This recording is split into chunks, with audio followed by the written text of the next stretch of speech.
রাসূলের জিন্দেগির ভিতরে দুইটা রূপ আছে। কয়টা বলেন তো দেখি? দুইটা। একটা হলো মিলাদ, আরেকটা হলো সিরাত। একটা কি মিলাদ, আরেকটা কি সিরাত। মিলাদ পৃথিবীর কেউ পালন করতে পারবে না, সিরাত পৃথিবীর সব মানুষ পালন করতে পারবে। সুবহানাল্লাহ বলেন। মিলাদ মানে কি? রাসূলের জন্মে হওয়ার আগে পরের যে ঘটনাটা ঘটছে, এটা কি আমার আর আপনার পক্ষে পালন করা সম্ভব? কথা বলেন না কেন? সম্ভব? সম্ভব নয়। যেমন একটা উদাহরণ দিই, রাসূল সাল্লাল্লাহু আলাইহি ওয়াসাল্লাম যখন দুনিয়াতে জন্ম নিয়েছিলেন, তখন রাসূল সাল্লাল্লাহু আলাইহি ওয়াসাল্লামের মা ছিলেন হযরতে আমিনা। আমিনা রাসূল সাল্লাল্লাহু আলাইহি ওয়াসাল্লামের মা ছিলেন।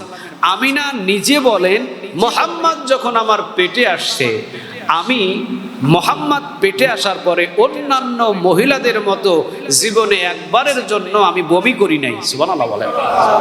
এটা কি আমি আর আপনি পালন করতে পারবো? পৃথিবীর কোনো মা বোনেরা পালন করতে পারবে? সন্তান পেটে আসার সাথে সাথেই অনেক সময় মা বোনদের মাথা ঘোরায়, এরপরে দেখবেন আস্তে আস্তে বমি হওয়া শুরু হয়ে যায়। বমি করতে করতে অনেক সময় ওষুধ খাওয়াও প্রয়োজন হয়। চিৎকার দিয়ে বলেন ঠিক না ঠিক? তাহলে মিলাদ এবং সিরাত দুইটা পালন করার ভিতরে রাসূলের মিলাদ পালন করা সম্ভব নয়, তবে সিরাত রাসূলের সমস্ত মানুষ পালন করতে পারবে, এটার ভিতরে কোনো অসুবিধা নেই। মিলাদ মানে রাসূলের জন্ম বৃত্তান্ত, এটা আমার আর আপনার পক্ষে পালন করা সম্ভব নয়। রাসূল দিনে 5 ওয়াক্ত নামাজ পড়েছেন, এটা হলো সিরাত। এটা পালন করা আমাদের পক্ষে সহজ না কঠিন? সহজ। রাসূল ঈদের নামাজ আদায় করেছেন, এটা হলো সিরাত। এটা আমাদের পক্ষে পালন করা সহজ না কঠিন? সহজ। রাসূল হজ করেছেন, এটা হলো রাসূলের জিন্দেগিতে ছিল সিরাত অনুসরণ করা। আচ্ছা, আমরা হজ করতে পারি কি পারি না? তাহলে সিরাত অনুসরণ করা সহজ, কিন্তু মিলাদ অনুসরণ করা সহজ নাই। রাসূল সাল্লাল্লাহু আলাইহি ওয়াসাল্লাম, আপনারা বলেন তো দেখি, আপনাদের মেয়ে যদি উপযুক্ত হয় আর মেয়েকে যদি বিয়ে দিতে হয়, আপনারা কি গোষ্ঠী, পরিবার, বংশ সবকিছু যাচাই বাছাই করে মেয়েরে বিয়ে দেন না? কথা বলেন না কেন? সবকিছু যাচাই বাছাই করে দেখে শুনে এরপরে আমরা মেয়েকে বিয়ের জন্য ইজাজত দিই। রাসূল সাল্লাল্লাহু আলাইহি সাল্লামকে চেয়েছিলেন ইব্রাহিম আলাইহিস সালাম। সুবহানাল্লাহ বলেন। কার কাছে? আল্লাহ সুবহানাহু ওয়া তাআলার কাছে চাইছিলেন। সর্বপ্রথম ইব্রাহিম আলাইহিস সালাম বাইতুল্লাহ, আল্লাহর ঘর বানালেন। সুবহানাল্লাহ বলেন। কার ঘর? আর একটু জোরে বলেন, কার? আল্লাহ রাব্বুল আলামিনের ঘর বানালেন বাইতুল্লাহ। ইব্রাহিম আলাইহিস সালাম এবং ইসমাঈল আলাইহিস সালাম, বাপ এবং বেটা দুইজনে মিলে একজন মালিকের ঘর পাথর কেটে কেটে নির্মাণ করলেন। আওয়াজ দিয়ে বলেন, তিনি কে? কত সুন্দর ঘর বানিয়েছেন। পাহাড়গুলো, বড় বড় পাথরগুলো আনতেন, আনার পরে বাটালার আপনি হাতুড়ি যা বলেন দিয়ে পাথরগুলো কেটে কেটে স্কয়ার ইটের মতো সাইজ করে এরপরে পাথরগুলো একের পর এক আল্লাহর ঘরের সীমানা ভিত নির্মাণ করে ঘরটাকে উঁচু করেছেন। চিৎকার দিয়ে পড়েন আল্লাহু আকবার। কোনো ছায়ার ব্যবস্থা নেই, কোনো একটু পানির ব্যবস্থা নাই। তেমন জমজম কূপ ছিলেন, ছায়ার ব্যবস্থা নাই, কিছু নাই। মরুভূমি, উত্তপ্ত বালু, গরম, এর ভিতরে দুইজন মানুষ আল্লাহর ঘরটাকে পাথর কেটে নির্মাণ করে ফেললেন। সুবহানাল্লাহ। ঘর নির্মাণ কমপ্লিট হলো। ইব্রাহিম আলাইহিস সালাম এবং ইসমাঈল আলাইহিস সালাম চিন্তা করলেন, ঘর যেহেতু রবের বানিয়ে ফেলেছি বাইতুল্লাহ, এখন যদি সময় করে আল্লাহ রাব্বুল আলামিনের কাছে যদি আমরা বাপ এবং বেটা দুইজনে মিলে হাত তুলে দোয়া করি, নিশ্চিত আমাদের হাত তারে কবুল করে নেবেন। তিনি কে? আসো বাপজান ইসমাঈল, আমরা দুইজনে মিলে আল্লাহর দরবারে হাত তুলি। কাবা ঘরকে, বাইতুল্লাহকে সামনে রেখে ইব্রাহিম এবং ইসমাঈল দুইজন মিলে হাত তুলে দোয়া করলেন, রব্বানা ওয়াবআস ফীহিম রাসূলাম মিনহুম ইয়াতলু আলাইহিম আয়াতিকা ওয়া ইউআল্লিমুহুমুল কিতাবা ওয়াল হিকমাতা ওয়া ইউযাক্কিহিম ইন্নাকা আনতাল আজিজুল হাকীম। বলেন কথাটা কার? সূরা বাকারা 129 নম্বর আয়াতে আল্লাহ রেকর্ড করে উঠায়া দিলেন, ইব্রাহিম আলাইহিস সালাম ওই দিন আমার ঘর নির্মাণ করার পরে যেই দোয়াটা করেছিলেন, ওই দোয়াটা আখিরি জামানার পয়গম্বর কোরআনের ভিতরে উঠায়া দিলেন। আওয়াজ দিয়ে বলেন তিনি কে? ইব্রাহিম আলাইহিস সালাম দুই হাত তুলে বললেন, রব্বে করিম, ও রব্বে করিম, তোমার ঘর বানাইলাম আমি বাইতুল্লাহ, আর আমার সাথে আমার সন্তান আছে হযরত ইসমাঈল আলাইহিস সালাম যাবিহুল্লাহ, আর আমি ইব্রাহিম হলাম খলিলুল্লাহ। আর আপনি কাবা ঘরের আশেপাশে এমন একজনকে পাঠান যার নাম হবে মুহাম্মাদুর রাসূলুল্লাহ, সুবহানাল্লাহ বলেন, যিনি হবেন আপনার বন্ধু। কতটা মিল দেখেন, ঘর বানাইলাম বাইতুল্লাহ, আমি হলাম ইব্রাহিম খলিলুল্লাহ, আর আমার সাথে আছেন ইসমাইল জাবিহুল্লাহ, আর আপনি এই ঘরের কাছে এমন একজনকে নবী হিসাবে পাঠান, তিনি হবেন আপনার হাবিবুল্লাহ। আল্লাহ রাব্বুল আলামিন ইব্রাহিমের দোয়া কবুল করে নিলেন, সুবহানাল্লাহ বলেন। ইসমাইল আলাইহিস সালামের বংশ থেকে সর্বশেষ যে নবী হিসাবে দুনিয়াতে পাঠালেন, নবীকে জমিনের ভিতরে কুরাইশ বংশের ভিতরে নিযুক্ত করে নিলেন, তিনি কে? ইব্রাহিম আলাইহিস সালাম দোয়া করলেন, বাইতুল্লাহকে সামনে রাখলেন, আর ইসমাইল জাবিহুল্লাহ এই দোয়ার সিগনেচার করে দিলেন, সুবহানাল্লাহ বলেন। মানে বাপ দোয়া করছে আর ইসমাইল জাবিহুল্লাহ তিনি শুধু বলেছেন আমিন, আল্লাহ দোয়াটা কবুল করে নাও। শুধু ইসমাইল সিগনেচার করে দেওয়ায় আমাদের বিশ্ব নবীকে এই মক্কার ভূমিতে কবুল করে নিলেন। আওয়াজ দিয়ে বলেন তিনি কে? রাসূল আসলেন দুনিয়ার ভূমিতে, রাসূলের এই যে জন্ম শুরু হলো। আব্দুল্লাহ রাসূলের বাবা ছিলেন, মা ছিলেন কে? আমিনা। বাবা মৃত্যু রাসূলের জন্মের 6 মাস আগে দুনিয়া থেকে বিদায় করে নিলেন, তিনি কে? মায়ের গর্ভের ভিতরে। আমিনা বলেন যে আমি কোনোদিন শরীর ভার হয় নাই আমার, সুবহানাল্লাহ বলেন, কোনোদিন আমি বমি করি নাই। এগুলো হলো রাসূলের মিলাদ, এগুলো কি পালন করা সম্ভব? অসম্ভব। আমি কোনোদিন বমি করি নাই, কোনোদিন আমার শরীরটা ভার হয় নাই। আবার কূপ থেকে যখন পানি উঠাতে যেতাম, সমস্ত মহিলারা পানি নিচ থেকে টানতে টানতে ঘাম ছুটে যেত, আর আমি আমিনা যখন মোহাম্মদকে পেটের ভিতরে নিয়ে কূপের কিনারে দাঁড়াতাম, নিচের পানিগুলো ফাঁক করে উপরের দিকে এসে একদম কিনারা বরাবর ভরপুর হয়ে যেত। রশি কোনোদিন ফেলে আমি আমিনা পানি উঠাই নাই, রশি ফেলে কোনোদিন আমি পানি উঠাই নাই। আমার হাতে যে পাত্র ছিল, ওই পাত্রটা দিয়ে আমি ঠিক কূপের ভিতরে থেকে পানি সু মেরে উঠায় নিয়ে বাড়ি ফেলে আসতাম, সুবহানাল্লাহ।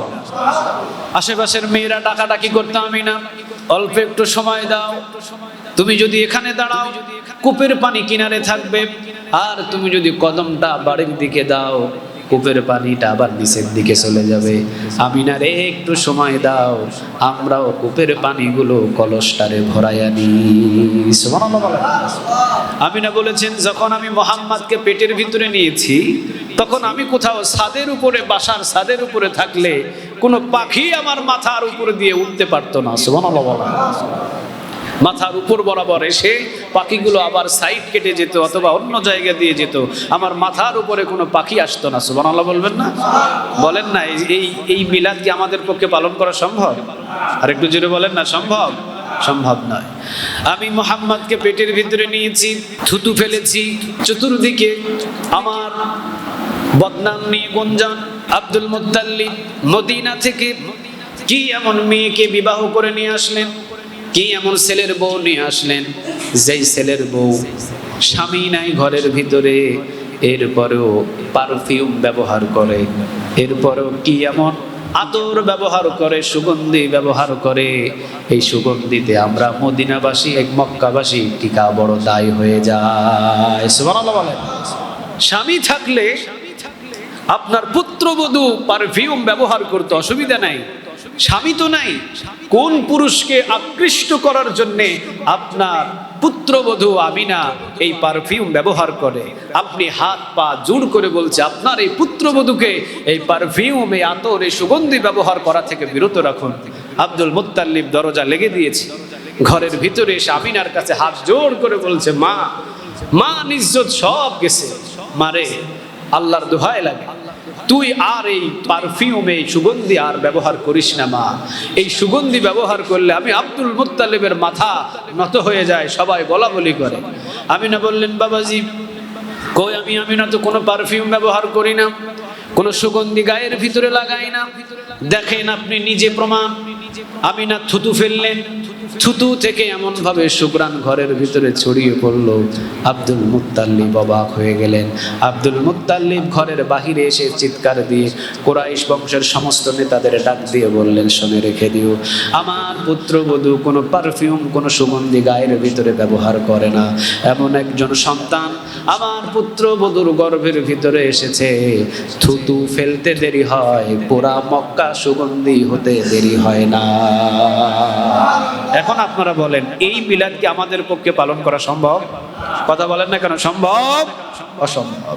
রাসূল সাল্লাল্লাহু আলাইহি ওয়াসাল্লাম যখন জন্ম নিয়েছেন, জন্ম নেওয়ার সময় ছিলেন, আমরা যখন জন্ম নিই খতনাবিহীন, মানে আমাদের খতনা করতে হয়। কথা বলেন না কেন, খতনা করতে হয়, মুসলমানি করতে হয়। নবী যখন আমিনার গর্ভ থেকে জমিনের ভিতরে এসেছেন, তার কোনো মুসলমানি করা লাগে নাই, কারণ পেটের ভিতর থেকে খতনা করে দিয়েছেন, মুসলমানি করাইয়া দিয়েছেন। আওয়াজ দিয়ে বলেন, তিনি কে? রাসূল মায়ের গর্ভ থেকে বের হয়ে এসেছেন। আমরা যখন মায়ের গর্ভ থেকে আসি, আমাদের নাভির সাথে মায়ের নাভির কানেক্ট করা থাকে, ওই নাভিটাকে কেটে দিতে হয়। ধাত্রীরা নাভিটাকে কেটে দেয়, এরপরে শক্ত রশি দিয়ে অথবা গিট্টি দিয়ে বেঁধে দেয়। কিন্তু রাসূল সাল্লাল্লাহু আলাইহি সাল্লাম, আমিনা বলেন, আমার মুহাম্মদ আমার পেট থেকে বের হয়ে আসছে, কিন্তু তার নাভির সাথে আমার নাভির কোনো জোড়া ছিল না। সুবহানাল্লাহ বলেন, কাউরে কাটতে হয় না। সুবহানাল্লাহ বলবেন না? এটা কি পালন করা সম্ভব? অসম্ভব। আমিনা বলেন, যখনই সে জমিনের ভিতরে আসার সাথে সাথে একটা সেজদা দিয়ে ফেলছে। জমিনের ভিতরে যখন সে আসছে, জমিনের ভিতরে আসার পরে সেজদা দিয়ে ফেলছে, আর সেজদা দেওয়ার পরে শাহাদাত আঙ্গুল দিয়ে কি যেন ইশারা করেছে, আর প্রশংসা করেছে একজন মালিকের। আওয়াজ দিয়ে বলেন, তিনি কে? এটাও কি আমাদের পক্ষে মানা সম্ভব? অসম্ভব। মুহাম্মদ যেদিন দুনিয়াতে এসেছে, আমার বাড়ির ছাদের উপর বরাবর সমস্ত তারকারাজিক আল্লাহ ঝাঁপিয়ে দিয়েছেন। সুবহানাল্লাহ। কুরাইশ বংশীয় মানুষগুলো ওই দিন বলেছিলেন, না জানি তারকাগুলো ছিটকে ছিটকে আমাদের গায়ের উপরে পড়ে যায় কিনা। চাঁদটা একবারে কাছে চলে আসছিল। মুহাম্মদ মাথা ডান দিকে নড়ালে চাঁদ ডান দিকে গিয়েছে, মুহাম্মদ মাথা বাম দিকে নড়ালে চাঁদ বাম দিকে গিয়েছে। চিৎকার দিয়ে পড়েন, আল্লাহু আকবার।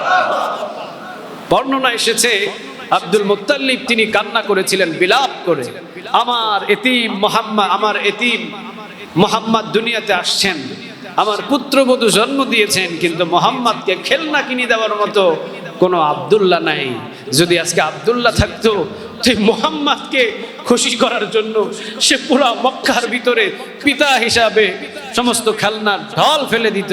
মুফাসসিরিনে কেরাম বলছেন, ওই দিন ওই কথার উত্তরে আল্লাহ সুবহানাহু ওয়া তাআলা এটাই জানিয়েছেন, আব্দুল মুত্তালিব, আব্দুল্লাহ খেলনা দিলে মুহাম্মদকে কি এমন খেলনা কিনে দিত, হয়তো 10 টাকা, 50 টাকা, 100 টাকা, 200 টাকা, যা আমি আব্দুল্লাহর ছেলে মুহাম্মদের জন্য আমার বিশাল এক চন্দ্রটাকে খেলনা হিসেবে তার সামনে হাজির করে দিলাম। সে আঙ্গুল দিয়ে ইশারা করবে, চন্দ্রটা ওই দিকে যাওয়া শুরু হবে, মাথা নাড়াবে, চন্দ্রটা তার সাথে খেলনা স্বরূপ দেখা দিবে। সুবহানাল্লাহ বলেন। তাহলে এগুলো কি আমাদের পক্ষে পালন করা সম্ভব? সম্ভব না। শোনা সম্ভব, কারণ এই ঘটনাগুলো যখন আপনি শুনবেন, তখন আপনার আমলনামার ভিতরে উহুদ পাহাড় পরিমাণ নেক নফল ইবাদতের জমা করে দিবেন। তিনি কে? আমার জীবন কাহিনী যদি আপনি শুনেন, আপনার একটা আমলনামায় নেক জমা হবে না। আপনার জীবন কাহিনী যদি আমি শুনি, আমার আমলনামায় একটা নেক জমা হবে না। কিন্তু রাসূলের এই জীবন কাহিনী যদি শুনেন, আপনার আমলনামায় পাহাড় পরিমাণ নেক জমা করে দিবেন। তিনি কে? এটা রাসূল সাল্লাল্লাহু আলাইহি সাল্লাম বলেছেন। তো এই হলো রাসূল সাল্লাল্লাহু আলাইহি সাল্লামের মিলাদ। তো আজকে তো পরিপূর্ণভাবে আমি আলোচনা শেষ করতে পারি নাই, বাকি যেগুলো আছে আমরা আগামী জুমায় আলোচনা করব ইনশাআল্লাহ।